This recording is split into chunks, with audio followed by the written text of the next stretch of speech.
2 hours once I need a notification on what my say ETH or BTC is doing like, right? So this example, let's say we schedule this for a 2-second window, and once we have 2 seconds passes, we will get the notification, and we do see we could see all of the previous notification that's been triggered, and you could go ahead and cancel if you don't need a particular notification to be sent. Right, so basically this API would help you to schedule the notifications, and you could also see the list of notifications that's been scheduled and that got triggered. Right. So how would you do that? You would just use this async method and say the tag title and the timestamp that needs to be provided for the notification. And it's again, you'd use it within the service worker, and you'd say show notification when passing the title, and the show trigger is basically the timestamp at which the notification will be triggered. So here's a quick example of another API called background sync, and I'm sure most of you would have seen this. In this particular demo, we see this is called as Emoji, where you could only chat with emojis. And on the left, we kind of send some smileys. On the right, we send some bicycles, and both of them are connected devices at different locations, and everything works fine. Again, on the left, we go to the airplane mode. That's like disconnecting the entire device from the internet for the demo. And then we would probably go and send some cat smileys maybe. And now, because we are not connected to the internet, this thing is cached in the application in the service worker based on the user controlling the network rather than the network controlling the user. We go ahead and kill the application, and then we go to the go back out of the airplane mode. That's we get connected back to the internet, and now we have connectivity, but the app is not there in the foreground, it's killed, but we still get the cat smileys on the other application. This is possible because of this API called as background sync. And most of you would have seen and heard of background sync, but the other interesting feature what we have is called as periodic sync. So why would periodic sync be useful? This is one of the code snippets that I announced in one of the sample Fugu applications. The idea here is we had a sample app which would kind of calls the NASA API and picks up the image of the day, and this should happen every day so that the background image gets changed. And what we basically do is we register a periodic sync handler, and we say, hey, our minimal interval is a day, that's in seconds, and then we say go ahead and fetch this particular API, and that would be the background of the day. And you could think of many cases where you would need a periodic sync, and that's very easy to do with progressive web apps and the periodic sync API today. The other interesting feature is the system level target picker that kind of help you to share on a particular target. That's called as share targets. So you would have probably seen many native applications which says, hey, share this particular entity with another app or with a list of apps wherever you want to share. And this is possible today with you could also have a target that receives the shared item. So if your application wants to receive the shared URL or content or file or anything, any entity, it's easy for you to just go to the manifest and say my shared target, and action is share.html, and params is title, text, and the URL.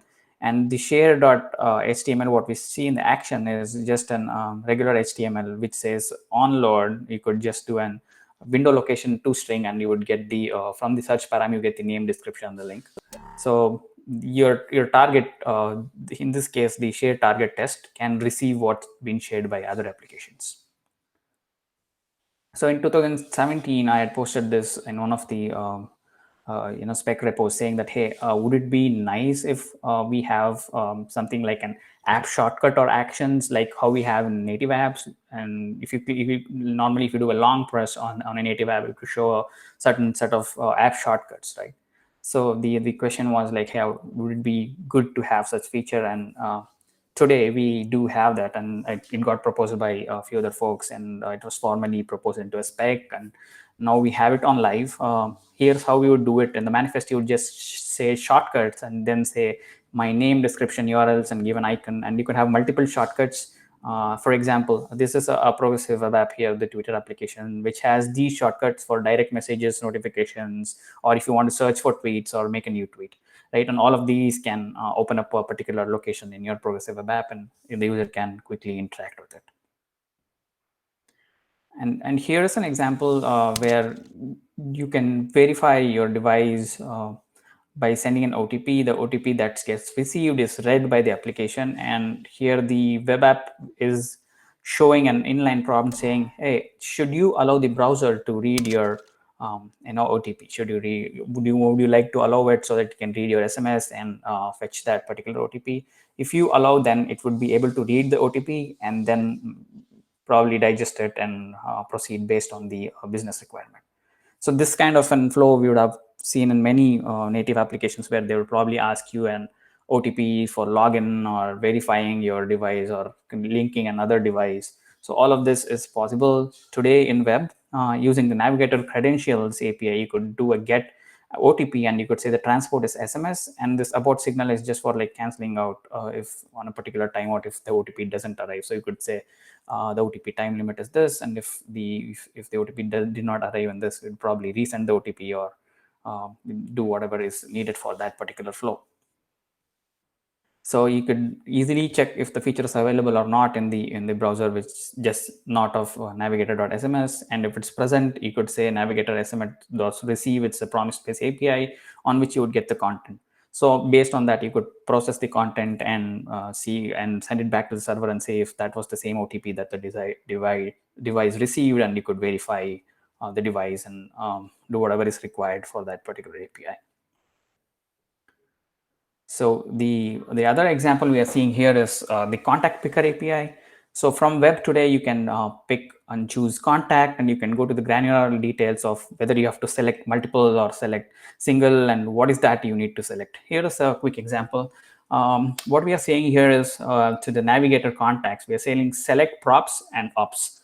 By props, we mean from the content, we are saying select the from the contents we are suggesting to select name, email, telephone, address, and icon. And multiple true suggests that, hey, the user can select multiple contacts.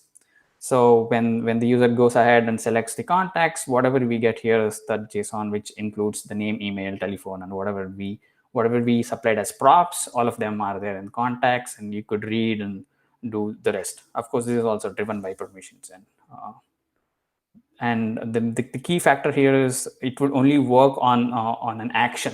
So you can't just randomly open a contact picker. It should be more like an action that the user provides, after which the contact picker gets triggered. The other interesting API here is probably you would have seen such an icon if you have used a few progressive web apps, which kind of interacts with your file system, the file with a plus sign here, where the browser can now directly interact with the file system. It could read a file or write to a file system and make changes, and it would prompt the user saying that, hey, I should be able to edit. Would you allow? And if yes, and it would go ahead and read or write from that particular file system. Right? And this is possible with window.choose file system entries, which basically gives you a file handle. On that file handle, you can do a get file, and from the file, you can do a text to get content. And all of these are again promise based, and you get the content, and you can manipulate it. Or say, for example, your progressive web app is basically an image editing application. So you could read that binary image, manipulate it, and write the file back. And so it behaves like a native app on your desktop or mobile device. The other interesting API, which is pretty cheeky, is called as get installed related apps. This is basically if your manifest says, hey, for this progressive web app, I have a related application on Play Store, and you could get those related applications here and work on it. And the other interesting API we have is screen wake lock. If you're into gaming per se, you would have seen this feature where the game would not allow, when you're playing the game, and if you're still like your device is idle, it doesn't lock the screen even if the lock timeout is passed, right? So that kind of a feature is available today with the wake lock API, and you could check if wake lock is in window, and if request method is there in window.wakelock. you could go ahead and request a wake lock. So basically what happens on request wake lock is you could say on my screen, and you pass an about controller signal to it. And when you request for a wake lock, it would check whether the permission was granted or not. And then you could go ahead and say this has been locked. In this case, you could say whether it's active and required lock, and you go for a full screen, right? Now it's kind of locked in that position until the user makes a particular action, and you could disable the lock too. And the web can also talk to NFC. Here's one of the demo from the Chrome Dev Summit, previous ones, where this device is reading those emojis from those colored cards. And you could see here, if you kind of hover on those cards, it picks up that color. And each of these cards have NFC tags in them, and those tags are encoded with that CSS colors. And the web app is able to read the NFC, decode, and then show what color it is. And you could think of any other use cases where you want to do a say payment through NFC, or you have an NFC device which has some URL that you want to share. All of them can just be done with a simple tap. But of course, again, there's one-time permission that kind of prompts here and says, hey, I want to read your NFC. And you could use NFC from web with ease. And all you have to do is say a new NFC reader and do a reader.scan. Could also catch the errors. And if you want to write to NFC, you could do that too, use an NDEF writer. And with NDEF writer, you could write whatever, say an URL or a message to that particular tag. So it's as easy and cool.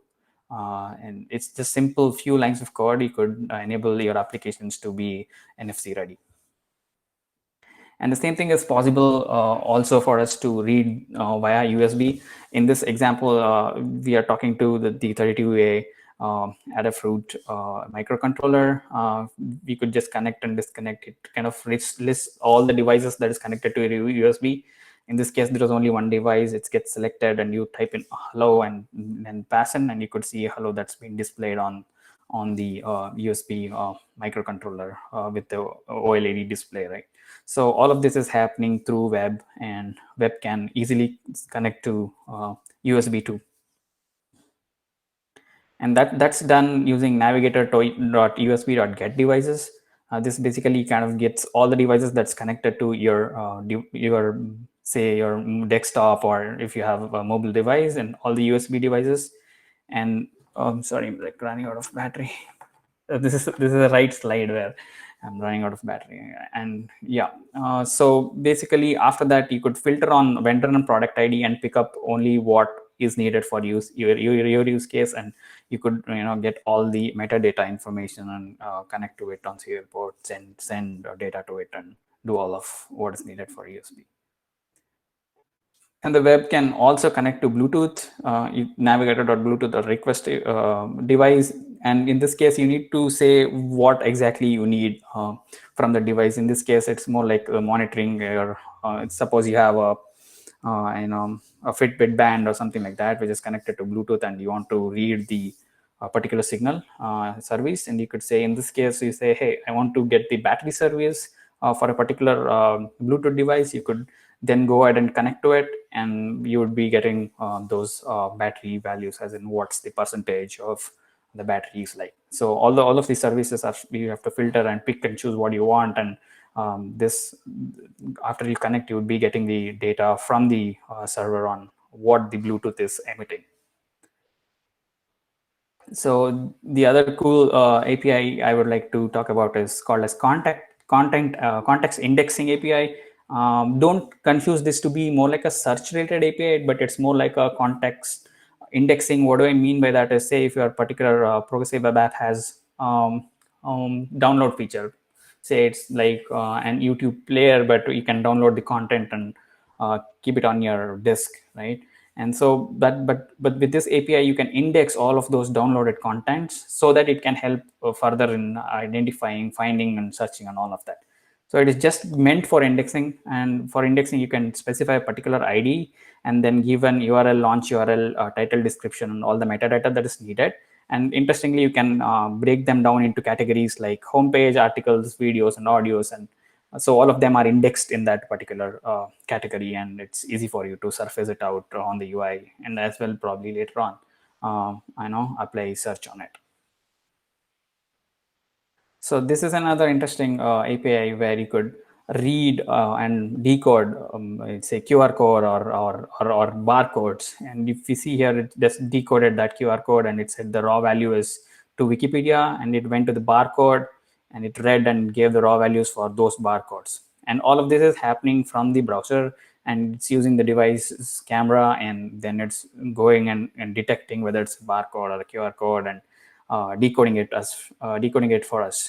And this is also pretty straightforward. We have just a couple of lines to do it. You could just say new barcode detector, and you could say barcode detector dot detect image, and this would go ahead and read everything that's there in the barcode. And using WebRTC, you can open up the camera and read the image and pass that image data to the barcode detector, and the barcode detector will give you the raw values, and you could decide what you want to do with those raw values.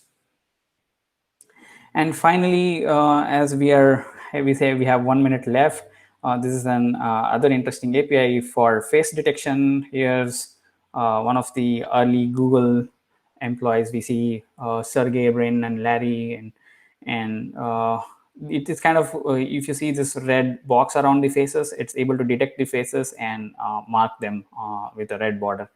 That's been done with the face detector API. Again, you say a new face detector API, and you give it an image and say, hey, face detector, detect the faces. It would detect all the faces, and then you can operate on those faces, put the border, or do whatever you want with those coordinates. And we have many more APIs. As we saw in the beginning, the list is ever growing, and very happy that web is capable of all these capabilities today. And if you have few of the features that you think that you have seen it only on native and it's not on web, we could definitely talk more and take it to the next level. Hope you guys enjoyed it, and thank you. We can have the question answers now, I guess. Thank you.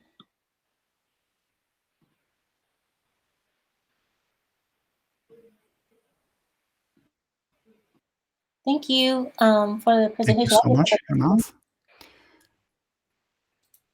Oh, we have a new attendee. This was super exciting for me. If I would have to summarize this in one sentence, is it correct to say that web applications get so close to native applications?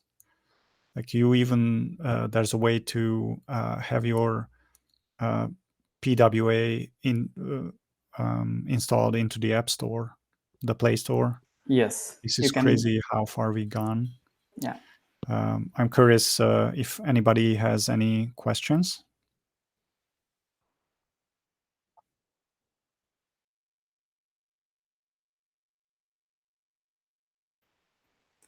Yeah, so there is this feature list. Normally I would go to can I use and look for the feature, and now it's gotten better. Like if you have asked me the question like a couple of years back, I would say no, because like there was no service worker at that point of time where we were not able to even get progressive web apps running on iOS. But now we have the service worker shipped. If you look into the challenge, there was, even though you install Chrome on iOS, even though the face is more like a Chrome, the base is more of a Safari there. So until Safari implements all of these APIs, we would not get those features on iOS. But most of the majority of the features that we spoke today are on iOS as well, like giving the notifications or adding to home screen, and controlling how the icon should look and all of that.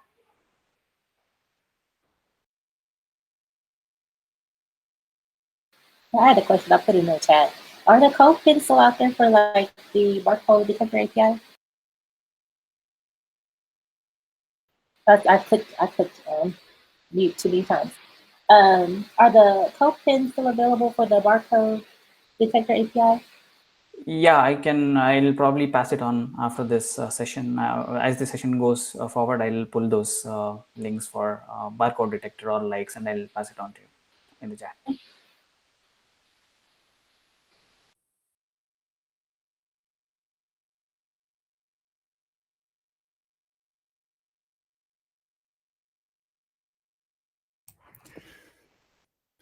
Thank you. You can still you still feel free to ask any questions. I just wanted to repeat Hemanth's credentials because we cut it short in the beginning due to the recording issues. So he loves web and CLI. He authored more than 300 node modules with 22 million downloads in a month. He's a Google developer expert for web and payments. He is experienced with TC39 delegate working on JavaScript feature proposals. He's also a DuckDuckGo community leader. He's member of the Node.js Foundation. He's a Google Launchpad Accelerator mentor. He hosts the TC39er.us podcast. He curates gsfeatures.in, and he co-hosts Read Spec with Us. Read Spec with .us. You can find these credentials in our GDG event description or the meetup descriptions. And so your knowledge spans way further than this presentation, and I probably will invite you to present on JavaScript topics or TC39 in the future. So, yeah, definitely. It's been a pleasure, and thank you so much for organizing this.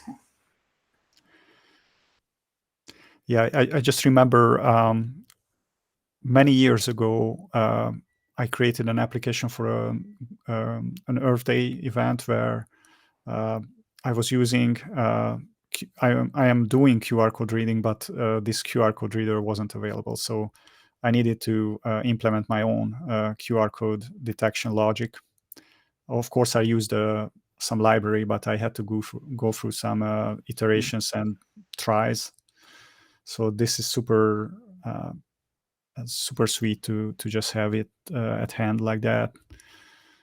Same thing goes to the other features. I can't wait Safari and other major browsers to follow up on these features, and then it's gonna be really a venue to select PWA instead of native applications. So this is super exciting.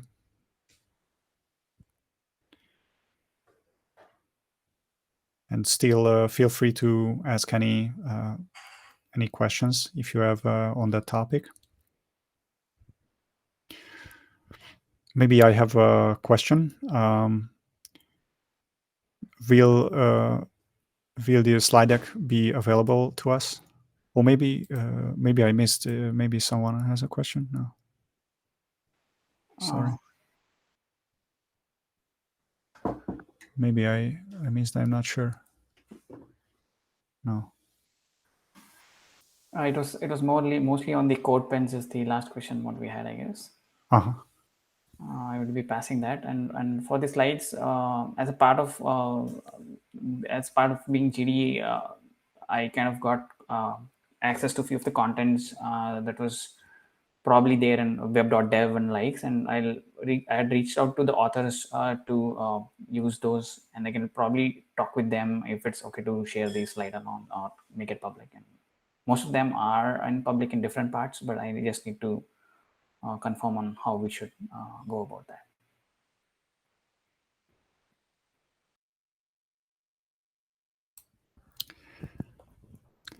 Thank you. Maybe I have a question about the OTP text message API. That how does the API know which text message gonna be the OTP what you are looking for? Like, let's say you are constantly getting other messages and stuff like that. So how does it pick out the message? Yeah, that's a good question. So Basically, what happens here is when you're registering your application, I'm trying to give you the flow diagram so it's easier to answer. So it is based on that particular ID who is sending it. It will not let you to read like the entire set of OTPs in the credential, because it operates on the credential. It's a part of the credential API. You would say navigator.credentials.get, and then you say OTP and the transport is SMS. You'd have the type and code there. Because now, say for example, I'm Twilio and I'm sending you an text, and I know that my Twilio would probably have this handle from which I'm sending the OTP, right? So I'll be interested in reading only that bit, and I know that that's exactly that which is the OTP using the OTP credential API. So let me try to find that flow diagram. So I that would. think, I think we don't see your screen. Oh, okay. Sorry, I thought I was sharing it. Hold on. No problem. Present window.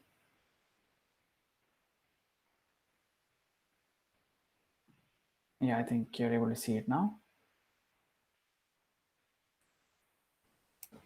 So this is basically how it works, right? So this is your web page where you said navigator.credentials.get, and then for that particular get event, when the OTP is received, that's the exact OTP, that's the exact message that you're looking for. And then you'd go ahead and send it to the server to verify the OTP. Then the server says, hey, this is verified, and you would go ahead and say authenticate or work on the rest of it.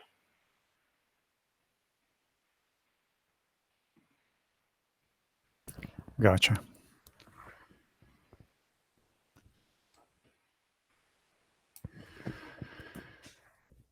All right. Thank you, Hemanth, again. And if there's no more question, we'll close this session and start to move on to our upcoming session with Michael Solati. I'm gonna stop the recording. Awesome.